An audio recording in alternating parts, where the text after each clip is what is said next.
beaucoup. Dans ma promesse de tout là. Il y a un bateau sur bazar awa, bazar enveloppe. Il y a 2019 pour ton compte en 2020. Si les hommes enveloppe pour un exemple na bango, na no bazongi sa ngobe. Et les gens sont les lanzars de pas pour la osaka na singamoko na kigo ese kakayo. Si blocayo sans le savoir. Et que Dieu nous aide. La sima yamate ya oyo doye ba kosa la réparation dans Nzambe. Loba amen. Loba amen à bien. Dans le domaine, dans les actions de grâce et louange, Lévitique chapitre 7, le verset 12. L'action de grâce et louange. Action de grâce, la louange, c'est un langage ou une maturité chrétienne ou encore la perfection. La perfection. Et ça, langage. Et ça, maturité. Langage peut sa maturité. 7 verset 12. Lévitique chapitre 7, le verset 12, tout à l'heure. Si quelqu'un l'offre par reconnaissance, il offrira avec les sacrifices d'action de grâce des gâteaux sans levain pétris à l'huile, des galettes sans levain arrosées d'huile et des gâteaux de fleurs de farine frites et pétris à l'huile. Voilà. Il faut qu'on bâtisse ça comme ajout. Il colonne on s'en bâtit ça. On s'en bâtit ça. On s'en perfectionner même l'action de grâce là. On s'en ajouter ma huile. On s'en bâtir ça comme farine. Et lorsque tu fais ça, et tu vas provoquer l'intervention de Dieu dans ta vie. Il y a un problème. Tu sais, Satana a le coloté. Qui basa est de l'autre côté, Satana est de l'autre côté. Amen. Amen à bien. Mais pourquoi les gens créent des démons? Pourquoi les gens créent des sorciers? Parce que Batu Baba n'a qu'à se embêter, mais Batu Baba n'a pas de Amen. Alléluia. Batu Baba n'a pas se embêter. Oh, Tamu Satana a moninga. Tamu Ndoka a moninga. Dès qu'elle a télévisé, il faut abandonner. Parce que la Bible nous dit ceci: ce qui est à moi est plus fort que ce qui est dans le monde. Mais jusqu'à présent, il y a un démon. Mais ce qu'on est fidèle à ça, à ta famille, nous va télémi. À ta bande, va télémi. À ta monde de ténèbres, télémi, va continuer à la colombe.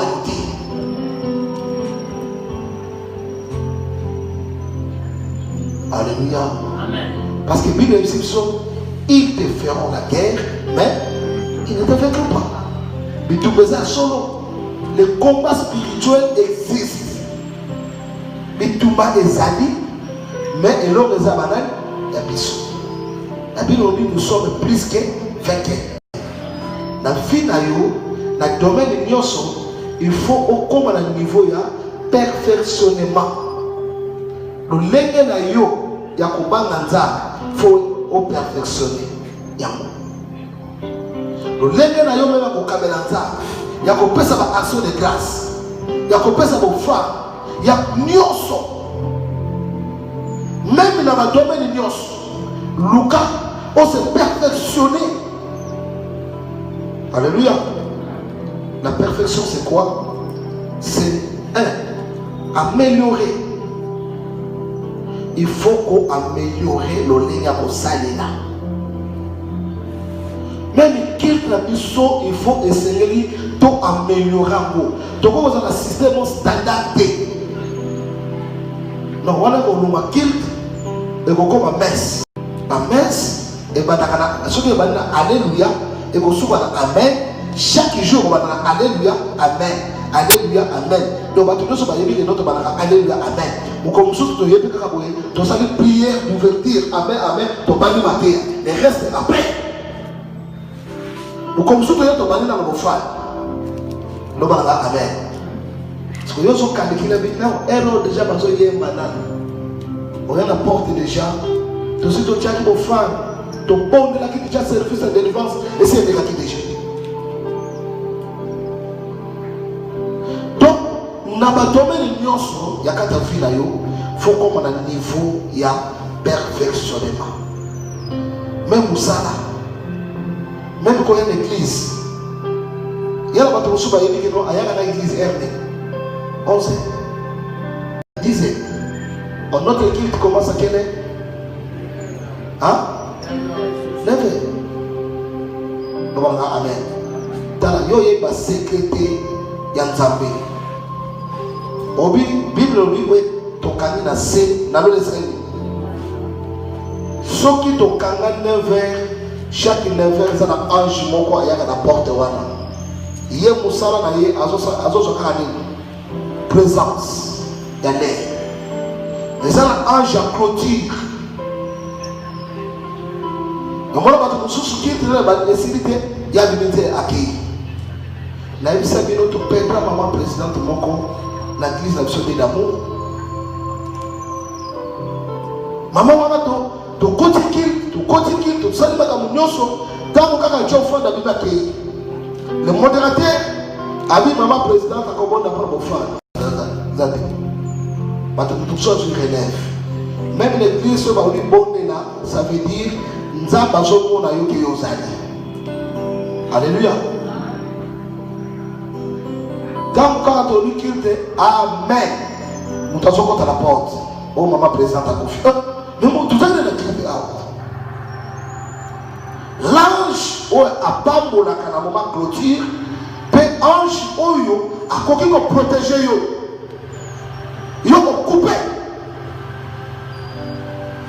akene ko yeko la mutuka donc mutuka ko kumba mutuka ko yeko la mutuka et lekinzambe na valeur pour la vie au but de ça biso avant toutes choses il faut commencer avec qui? Avec Dieu. Voilà même la raison pour laquelle la Bible dit que au commencement était la parole. Au commencement, c'est la parole. Chapitre 1er. Au commencement était la parole. La parole était avec Dieu et la parole c'est qui? C'est Dieu lui-même. Avant toute chose, il faut commencer avec Dieu. Amen. Bandana Nzambe. Luka pa kosuki sa yo mon côté, mais Luka pa kosuka susuna na ça. Mais toi tu commences bien et tu finis mal. Même les autres sont mona. Nous doit bani na molimo aka kosuka na nini? Na choto, au bandaka bien. Mais comment tu as fini? La Bible nous dit ceci, vaut mieux la fin d'une chose que son commencement. Alléluia. 2 Pierre chapitre 1 verset 5. Nabi perfectionné et avez amélioré. Modèle désir corrigé. Nini oko qui corriger de l'eau dans la vie d'ailleurs. To l'île nzamba pas pour la biso. Mais tu as docilité. Tu as obéissance. Nzamba pas pour la biso comment?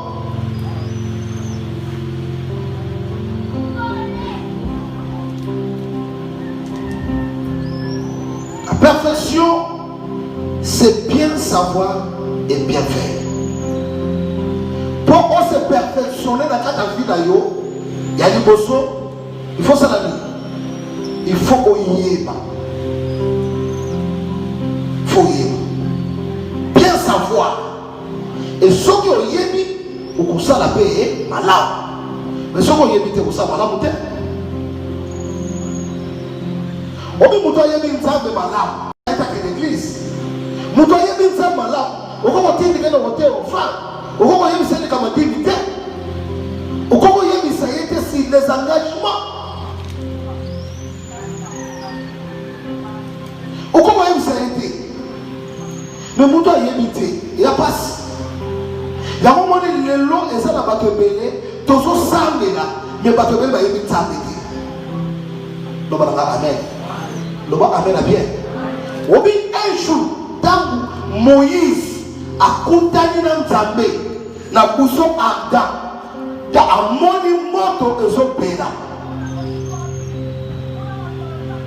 ayoki fois ennemi mais alingaki a connaître ce qui alobi yonani na Nzambe nzambe nazotinda yo komo na yonani koyebisa bango nzamba mo azanani azandenge nini yebisa bango bana Israël les Jésus Nazari les dieux d'Abraham les dieux d'Isaac les dieux de Jacob le bala amen le bala amen parce que Israël va yeba qui bien les dieux d'Abraham les dieux d'Isaac les dieux de Jacob mais nous aujourd'hui tous samedi là est-ce qu'on y est nzamba mo azandenge ni soko yebi nzamba mo alingaka nini pona yo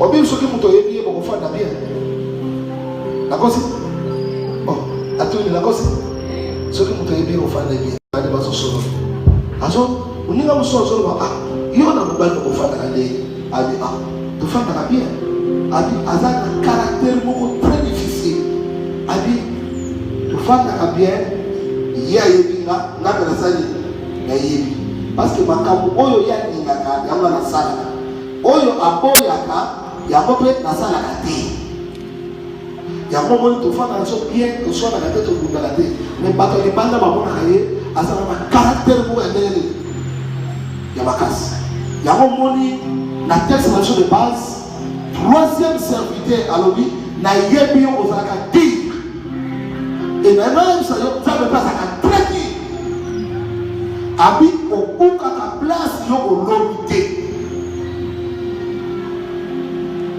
zomo yango na bangaki nazwaki tala nakela kosali nakela kokunda yango ici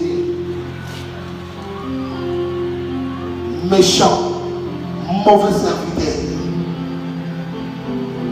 méchant mauvais serviteur malamu kutuma za mbongo na acha una bank kena pesa kuna hiyo bako botola mtu azana mbongo ke bako pesa mtu azana ya ndenge ebe zote c'est mon frère